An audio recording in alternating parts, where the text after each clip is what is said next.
Should you pull for Quina? Her roles are going to be that of a support and a trap. Her notable attacks: Eat. Her skill 1, it is 4 HP attacks. It increases the party's brave by 20% of the HP damage dealt.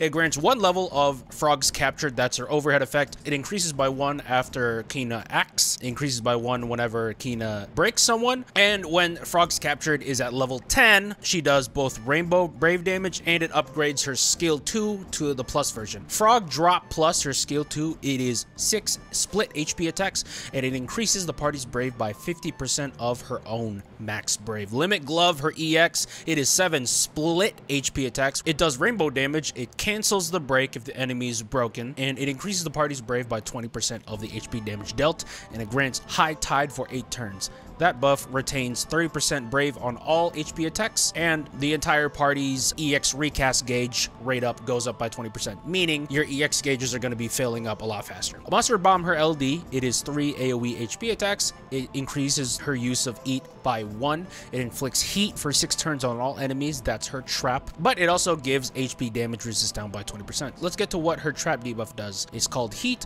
It triggers before every enemy attack. It is 5 HP attacks. It ignores defense. It increases the party's brave by 20% of the HP damage dealt, and it decreases by 1 turn whenever it's activated. Way of Gourmand, her FR, it increases the party's brave by 200% of her own attack, and it also cancels the break if the enemy was broken beforehand. Ultimate Cook, her BT effect, which in my opinion is a very self-explanatory move. The effect lasts for 6 turns in which all party HP attacks are guaranteed to deal max brave cap damage, meaning the highest amount of damage anyone can deal, they automatically deal it when Quina's BT effect is up. And if that wasn't enough, it also upgrades her skill 1 Eat to Cook. Cook, her BT skill 1, it is 12 HP attacks. It increases the party's brave by 20% of the HP damage dealt, and it grants 1 level of frogs captured. Her force conditions: you get a 30% whenever anyone's dealing at least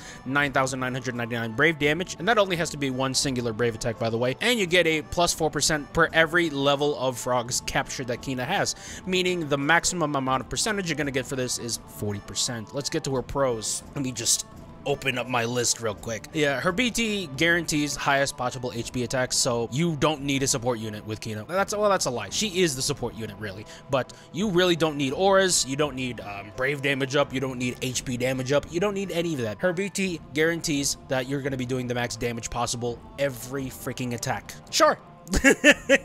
Sure, Square Enix. Even if her BT expires and that guaranteed damage isn't there anymore, she still has fantastic auras. On top of having a broken ass BT effect, her supports by themselves are also still really good. She's gonna be supporting the party regardless of BT or not. But ideally, you do want her BT to be active, because with her BT, she's high key also a DPS unit. Like her BT skill 1 really doing 12 HP attacks. Why? She does more damage than Machina. She does more damage than freaking Vivi. What are we talking here, y'all? And her trap damage too, doing 5 HP dumps. Someone help me here.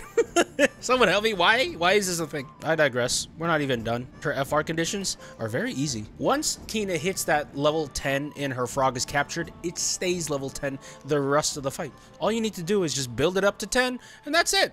You win. That's the entire fight. You don't need to do anything else. You automatically win. You're automatically going to be getting a 70% every single time anyone moves. But the great thing about Quina is, even if you don't have her BT active, her trap damage is still there, meaning on the defensive side, she's still pretty good. Now let's get to her cons. Is there such a thing? Yes, there is such a thing. She has no healing or HP regen built into her kit, as far as I've seen. Now, I've been wrong before, so if I'm wrong, let me know in the comments below. But from what I've researched, I haven't seen a lick of healing or any HP regeneration. Adding on to that, she has no real defenses apart from her enemy attack down, which is not very much, to be honest. If you want a more defensive support unit, don't expect Quina to give that to you. Furthermore, going to her traps, while they are fantastic and I've raved about them enough in this video, they might run out if the fight drags on for too long. Keep in mind, her LD is the only way you can inflict heat. Her LD only has 3 uses, so you only have 18 traps in the entire fight to work with. Again, it's a very fantastic and a very broken trap, but it's not infinite. And lastly, without her BT, you can't use Cook, which is by far her strongest move, her damage is gonna suffer if you don't have her BT act. Again, on the defensive side, because of her traps, it's not that big of a deal, but if you don't want the enemy to take turns, you want to be the one dealing damage, it's gonna suffer if you don't have her BT active.